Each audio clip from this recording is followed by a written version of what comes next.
Hello, the Pioneer viewers. We're here with you to analyze another day of the Russia-Ukraine war. The war in the center of Europe continues. The Russian army is finding it very difficult to continue its unjust invasion attempt. The Ukrainian army continues to wage a great struggle to liberate the homeland lands unjustly occupied by the Russian army. In the past days, mobility started in the Kherson region, but this movement had stopped again. According to the latest reports, new clashes between the Russian army and the Ukrainian army began to take place on the Kherson front line. The Ukrainian army is making an intensive effort to expand its positions on the east bank of the river. In addition, intense clashes continue at many points of the main front line. So, what is the latest situation on the front line? Let's analyze the developments to get there. As the Pioneer, we continue to bring you developments regarding the Russia-Ukraine war. Do not forget to subscribe to our channel and turn on notifications so as not to miss our daily map reports and reports on the agenda.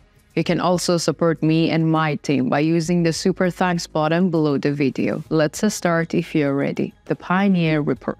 Let's see the Kherson region on the map. As you know, the Ukrainian army's offensive in this region is directed against the Crimean Peninsula. The Kherson front line is the shortest route for the Ukrainian army's ground troops to advance to Crimean Peninsula.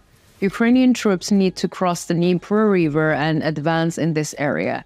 As you know, the Ukrainian army has already achieved a number of bridgeheads in this area.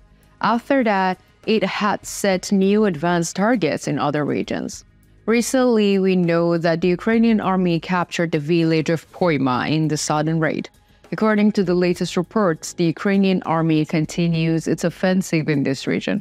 Clashes between Ukrainian soldiers and the Russian soldiers in the region have intensified. Especially Poima, Pechanovka, Podstepsnoye, and Kuryonsk are experiencing intense clashes. While Ukrainian troops are struggling to advance, Russian troops are maintaining their defense positions in order not to lose their positions. Previously, there were reports that Russian troops in this region had moved their defense line to the Crimean Peninsula. Of course, this is very old information. It is about 2 months ago. According to the latest reports, this defense line of the Russian army is preparing to retreat further.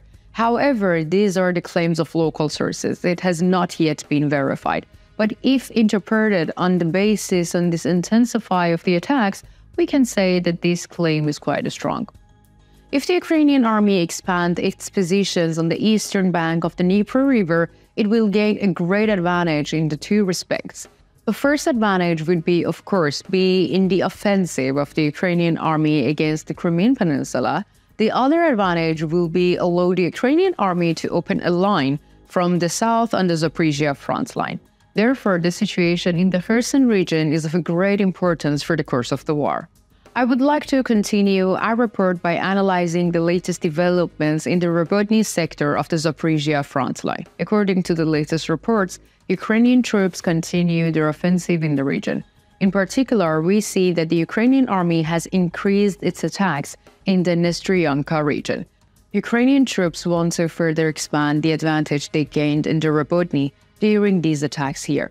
Both artillery and infantry units are very active in the region. Ukrainian artillery is making a very intense effort to open up space. Russian troops suffer heavy losses during these artillery attacks. A similar situation exists in Kopani and Rivne.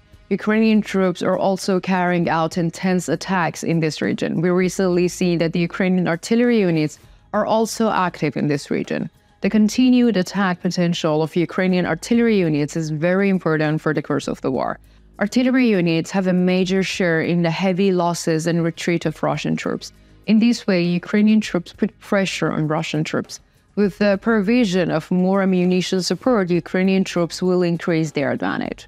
We see that the attacks of Ukrainian troops continue in the Verbov direction. As you know, the Ukrainian army is trying to encircle Russian troops in this region.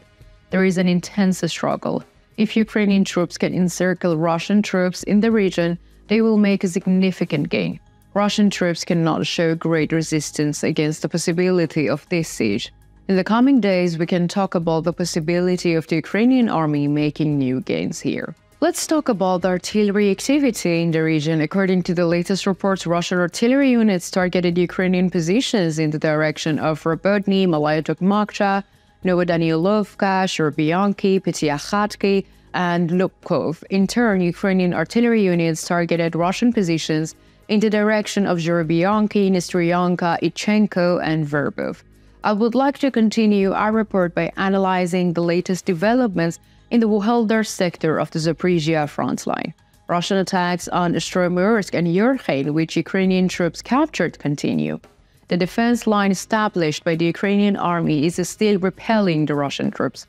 Although the intensity of the clashes in the region has decreased, the artillery units of the two armies are carrying out very strong attacks.